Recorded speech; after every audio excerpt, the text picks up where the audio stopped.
নমস্কাৰ আপোনালোকক পুনৰবাৰ ইজি টু ষ্টাডি চেনেলৰ উন্নতি ভিডিঅ'লৈ আপোনালোকক স্বাগতম জনাইছো। আজি আকৌ আপোনালোকৰ মাজলৈ কেইটামান সাধাৰণ জ্ঞানৰ অতি গুৰুত্বপূৰ্ণ কোৱেশ্চন এনসাৰ লৈ আহিছো। আজিৰ ভিডিঅ'টিৰ প্ৰথম ছাৰ ষ্টাফৰ্ড ক্ৰিপছৰ নেতৃত্বত ক্ৰিপছ মিছন ভাৰতলৈ কেতিয়া আহিছিল?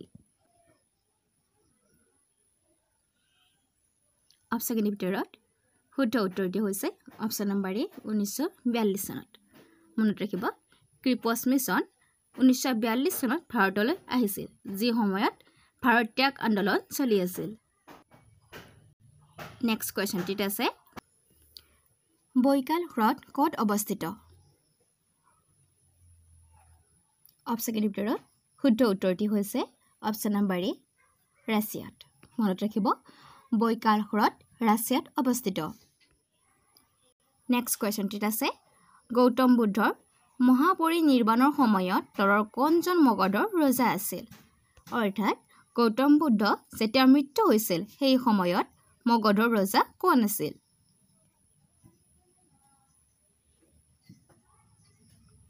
অপচনৰ ভিতৰত শুদ্ধ উত্তৰটি হৈছে অপচন নম্বৰ এ অজাতশত্ৰু।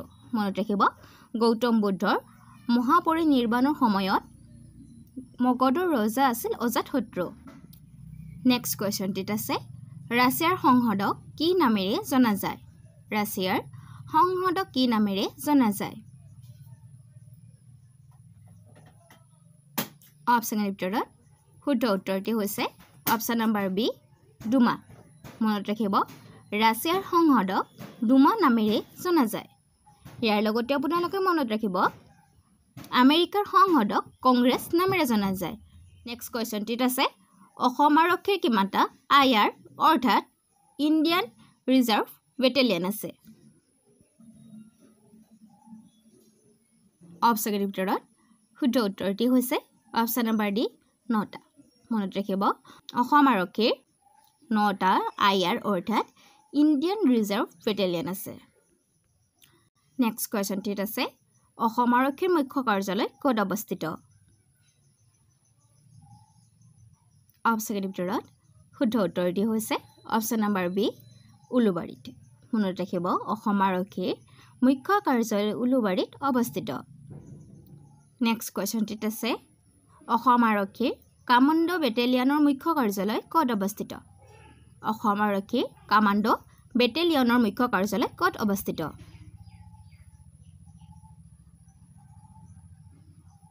অপচনৰ ভিতৰত শুদ্ধ উত্তৰটি হৈছে অপচন নম্বৰ চি মাণ্ডাকাটাত। মনত ৰাখিব, অসম আৰক্ষীৰ কামাণ্ডো বেটেলিয়নৰ মুখ্য কাৰ্যালয় মাণ্ডাকাটাত অৱস্থিত। নেক্সট কুৱেশ্যনটিত আছে, গুৱাহাটীৰ আৰক্ষী আয়ুক্তালয় কেতিয়া স্থাপন কৰা হৈছিল? গুৱাহাটীৰ আৰক্ষী আয়ুক্তালয় কেতিয়া স্থাপন কৰা হৈছিল? অপচনৰ ভিতৰত শুদ্ধ উত্তৰটি হৈছে অপচন নম্বৰ চি 2015 চনত। মনত ৰাখিব, গুৱাহাটীৰ আৰক্ষী আয়ুক্তালয় 2015 চনত স্থাপন কৰা হৈছিল। নেক্সট কুৱেশ্যনটিত আছে, দক্ষিণ মেৰু কোনে আৱিষ্কাৰ কৰিছিল? দক্ষিণ মেৰু কোনে আৱিষ্কাৰ কৰিছিল? অপচনৰ ভিতৰত শুদ্ধ উত্তৰটি হৈছে অপচন নম্বৰ এ আমাণ্ড ছেণ্ড। মনত ৰাখিব, আমাণ্ড ছেণ্ডে দক্ষিণ মেৰু আৱিষ্কাৰ কৰিছিল। নেক্সট কুৱেশ্যনটিত আছে, কোনটো খালে আটলাণ্টিক মহাসাগৰ প্ৰশান্ত মহাসাগৰৰ সৈতে সংযোগ কৰে? কোনটো খালে আটলাণ্টিক মহাসাগৰক প্ৰশান্ত মহাসাগৰৰ সৈতে সংযোগ কৰে?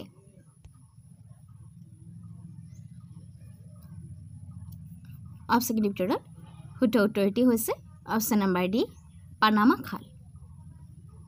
মনত ৰাখিব, পানামা খালে আটলাণ্টিক মহাসাগৰক প্ৰশান্ত মহাসাগৰৰ সৈতে সংযোগ কৰে। নেক্সট কুৱেশ্যনটিত আছে, চিৰিয়াৰ ৰাজধানী কি? অপচনৰ ভিতৰত শুদ্ধ উত্তৰটি হৈছে অপচন নম্বৰ বি ডামাস্কাছ। মনত ৰাখিব, চিৰিয়াৰ ৰাজধানী হৈছে ডামাস্কাছ। নেক্সট কুৱেশ্যনটিত আছে, দ্বিতীয় চন্দ্ৰগুপ্ত জনপ্ৰিয়ভাৱে কি নামেৰে জনাজাত আছিল?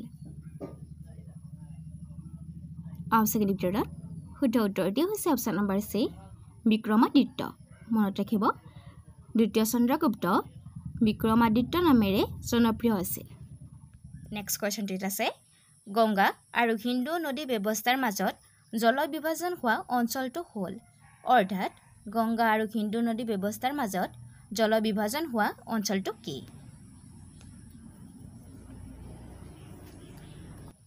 অপচনৰ ভিতৰত শুদ্ধ উত্তৰটি হৈছে অপচন নম্বৰ ডি আম্বালা মনত ৰাখিব গংগা আৰু হিন্দু নদী ব্যৱস্থাৰ মাজত জলবিভাজন হোৱা অঞ্চলটো হৈছে আম্বালা নেক্সট কোৱেশ্চনটিত আছে কাঞ্চনজংঘা ৰাষ্ট্ৰীয় উদ্যান ক'ত অৱস্থিত কাঞ্চনজংঘা ৰাষ্ট্ৰীয় উদ্যান ক'ত অৱস্থিত অপচনৰ ভিতৰত শুদ্ধ উত্তৰটি হৈছে অপচন নম্বৰ সি ছিকিম মনত ৰাখিব কাঞ্চনজংঘা ৰাষ্ট্ৰীয় উদ্যান ছিকিমত অৱস্থিত নেক্সট কোৱেশ্চনটিত আছে ভাৰতীয় সংবিধানৰ কোনখন হৈছে পঞ্চায়তী ৰাজ ব্যৱস্থাৰ সৈতে জড়িত ভাৰতৰ সংবিধানৰ কোনখন হৈছে পঞ্চায়তী ৰাজ ব্যৱস্থাৰ সৈতে জড়িত অপচনৰ ভিতৰত শুদ্ধ উত্তৰটি হৈছে অপচন নম্বৰ বি 11তম সূচী মনত ৰাখিব ভাৰতৰ সংবিধানৰ 11তম সূচীত পঞ্চায়তী ৰাজ ব্যৱস্থাৰ সৈতে জড়িত ইয়াৰ লগতে আপোনালোকে পঞ্চায়তী ৰাজ ব্যৱস্থাৰ সৈতে জড়িত বিভিন্ন ধৰণৰ যিবিলাক প্ৰশ্ন আছে সেই প্ৰশ্নসমূহ আপোনালোকে ভালদৰে চাই থব কাৰণ কম্পাৰেটিভ এক্সামসমূহত প্ৰায়ে পঞ্চায়তী ৰাজ ব্যৱস্থাৰ ওপৰত প্ৰশ্ন থকা দেখিবলৈ পোৱা যায় নেক্সট কোৱেশ্চনটিত আছে বন্দে মাতৰম ৰচনা কৰিছিল অৰ্থাৎ বন্দে মাতৰম গীতটি কোনে ৰচনা কৰিছিল অপচনৰ ভিতৰত শুদ্ধ উত্তৰটি হৈছে অপচন নম্বৰ এ বংকিম চন্দ্ৰ চেটাৰ্জীয়ে মনত ৰাখিব বন্দে মাতৰম এই গীতটি বংকিম চন্দ্ৰ চেটাৰ্জীয়ে ৰচনা কৰিছিল নেক্সট কোৱেশ্চনটিত আছে পানাজী কোন নদীৰ পাৰত অৱস্থিত পানাজী কোন নদীৰ পাৰত অৱস্থিত অপচনৰ ভিতৰত শুদ্ধ উত্তৰটি হৈছে অপচন নম্বৰ এ মাণ্ডৱী ৰিভাৰ অৰ্থাৎ মাণ্ডৱী নদীৰ পাৰত মনত ৰাখিব নেক্সট কোৱেশ্চনটিত আছে কলিকতা কোন নদীৰ পাৰত অৱস্থিত কলিকতা কোন নদীৰ পাৰত অৱস্থিত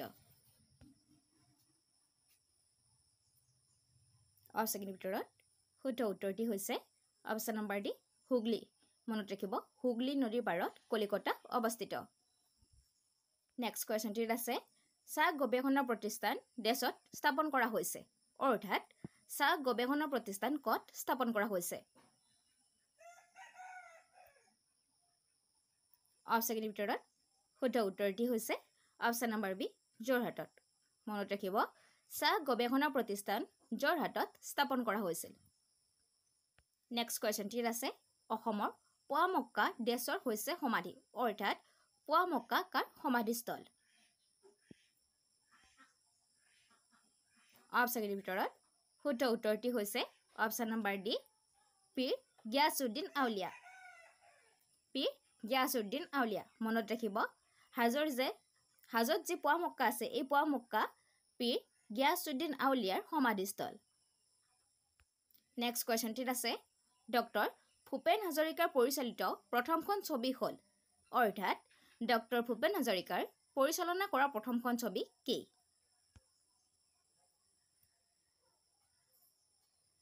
অপচনৰ ভিতৰত শুদ্ধ উত্তৰটি হৈছে অপচন নম্বৰ এ এৰাবাটৰ সুৰ মনত ৰাখিব ডক্টৰ ভূপেন হাজৰিকাৰ পৰিচালনা কৰা প্ৰথমখন ছবি হৈছে এৰাবাটৰ সুৰ নেক্সট কোৱেশ্চনটিত আছে 1829 চনত সতী বিলুপ্ত কৰা গভৰ্ণৰ জেনেৰেল কোন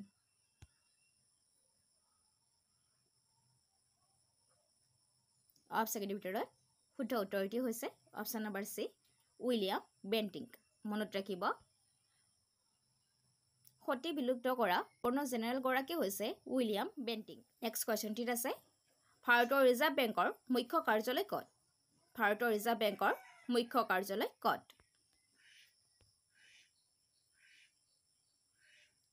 অপচনৰ ভিতৰত শুদ্ধ উত্তৰটি হৈছে অপচন নম্বৰ এ মুম্বাইত মনত ৰাখিব বৰ্তমান ভাৰতীয় ৰিজাৰ্ভ বেংকৰ মুখ্য কাৰ্যালয় মুম্বাইত অৱস্থিত কিন্তু মনত ৰাখিব পোনপ্ৰথমে ভাৰতীয় ৰিজাৰ্ভ বেংকৰ মুখ্য কাৰ্যালয় কলিকতাত স্থাপন কৰা হৈছিল নেক্সট কুৱেশ্যনটিত আছে আয়োধ্যা কোন নদী পাৰত অৱস্থিত আয়োধ্যা কোন নদী পাৰত অৱস্থিত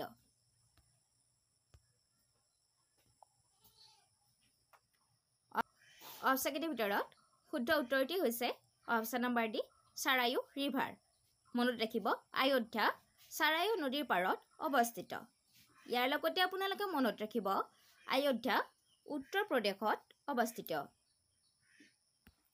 নেক্সট কুৱেশ্যনটিত আছে মথুৰা কোন নদী পাৰত অৱস্থিত অপচনৰ ভিতৰত শুদ্ধ উত্তৰটি হৈছে অপচন নম্বৰ চি যমুনা মনত ৰাখিব মথুৰা যমুনা নদীৰ পাৰত অৱস্থিত আৰু এই মথুৰা উত্তৰ প্ৰদেশত আছে মনত ৰাখিব নেক্সট কুৱেশ্যনটিত আছে অসম ক্ৰিকেট সংস্থাৰ নতুন সভাপতি কোন অসম ক্ৰিকেট সংস্থাৰ নতুন সভাপতি কোন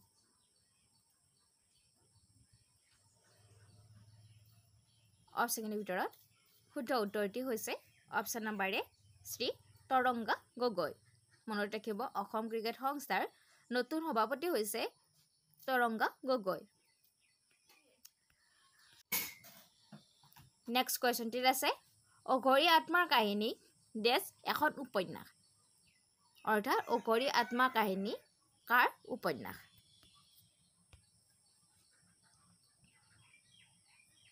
অপচনৰ ভিতৰত শুদ্ধ উত্তৰটি হৈছে অপচন নম্বৰ এ সৈয়দ মহম্মদ মালিক মনত ৰাখিব সৈয়দ মহম্মদ মালিকৰ উপন্যাস হৈছে অঘৰী আত্মাৰ কাহিনী নেক্সট কুৱেশ্যনটিত আছে হাটপুৰা আৰু বিন্দাৰ মাজত কোনখন নদী বৈ যায় হাটপুৰা আৰু বিন্দাৰ মাজত কোনখন নদী বৈ যায়